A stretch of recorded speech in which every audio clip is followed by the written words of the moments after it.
semuanya, perkenalkan kami mahasiswa dan mahasiswi Primakarya University dengan program studi Sistem Informasi. Pada video kali ini, izinkan kami membagikan materi mengenai pengambilan keputusan. Sebelum itu, perkenalkan, nama saya Nikadek Manis Aprilia dengan NIM 2301010001. Perkenalkan, nama saya Edo Gede Agung Ivan Prawira dengan NIM 2301010018. Perkenalkan, nama saya Dewa Gede Ganggaiswara Murti dengan NIM 2301010009. Perkenalkan, nama saya Dayu Giulianika dengan NIM 2301010011. Sekian perkenalan kami, langsung saja ke videonya.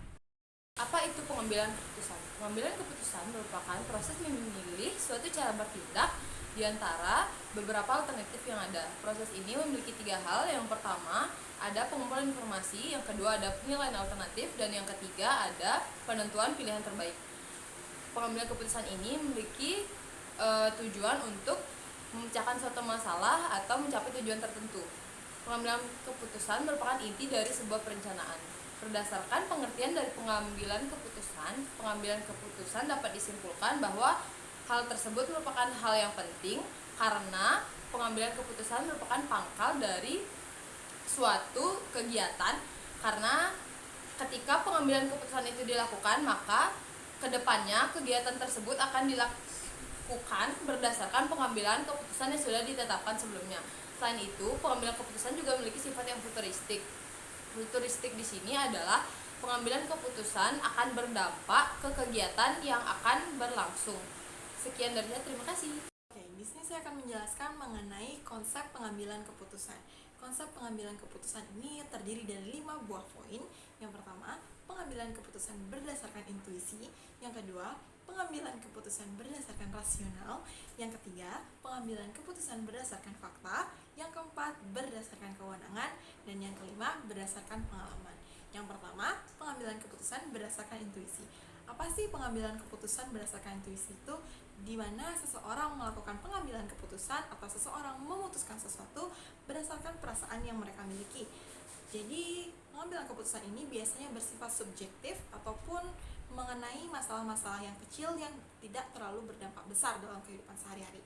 Yang kedua, pengambilan keputusan berdasarkan rasional. Pengambilan keputusan berdasarkan rasional ini yang dimaksudkan adalah ketika kita ingin mengambil sebuah keputusan namun berdasarkan fakta, berdasarkan data-data yang ada, di mana dari data-data dan fakta yang dikumpulkan tersebut kita dapat membuat kesimpulan, menarik sebuah kesimpulan sehingga mempermudah kita dalam proses pengambilan keputusan. Yang ketiga, berdasarkan fakta. Yang dimaksudkan di sini adalah pengambilan keputusan berdasarkan fakta atau berdasarkan suatu hal yang benar adanya, sehingga kita dapat melihat fakta-fakta tersebut dan mengumpulkan serta menarik kesimpulan di mana dari fakta-fakta tersebut kita dapat membuat sebuah keputusan yang sangat jelas, jauh lebih pasti karena sudah ada fakta-fakta yang tersedia. Yang keempat, keputusan berdasarkan kewenangan. Yang dimaksudkan di sini adalah pengambilan keputusan oleh orang-orang berwenang. Jadi mereka dapat mengambil sebuah keputusan karena mereka memiliki wewenang atau hak terhadap suatu hal. Jadi ketika mereka mengambil sebuah keputusan, mereka tidak mementingkan fakta, data, namun mereka mementingkan ataupun menggunakan hak kuasa mereka. Yang terakhir, ada konsep pengambilan keputusan berdasarkan pengalaman.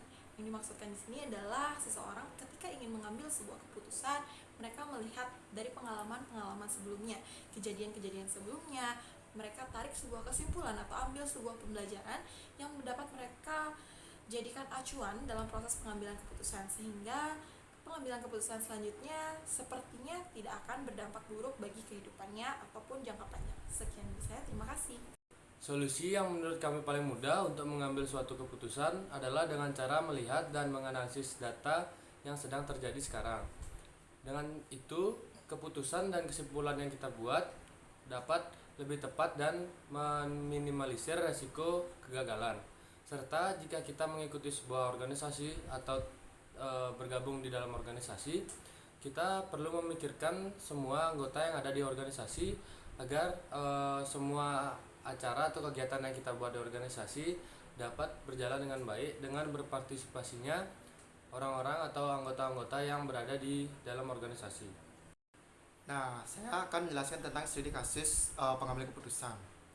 Studi kasusnya adalah perusahaan. Ketika perusahaan ini memiliki aset dan asetnya itu mungkin banyak dan akan diinvestasikan. Nah, saat investasi ini pemilik usaha harus matang-matang memikirkan keputusan yang akan mereka ambil, entah itu menginvestasikan dalam bentuk properti, saham ataupun Bitcoin. Nah, sehingga nanti aset yang mereka miliki itu berguna dan bisa diatur ketika mereka akan menginvestasikan.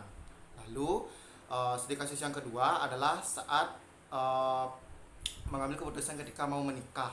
Karena zaman sekarang ini banyak sekali kasus-kasus anak muda atau remaja yang menikah muda tanpa mereka memikirkan keputusan yang mereka ambil itu dampaknya sangat besar bagi kehidupan mereka ke depannya. Nah, sehingga di sini perlunya sebuah edukasi ataupun pengambilan keputusan yang tepat sehingga nantinya saat masa depan mereka tidak menyesali keputusan yang mereka ambil.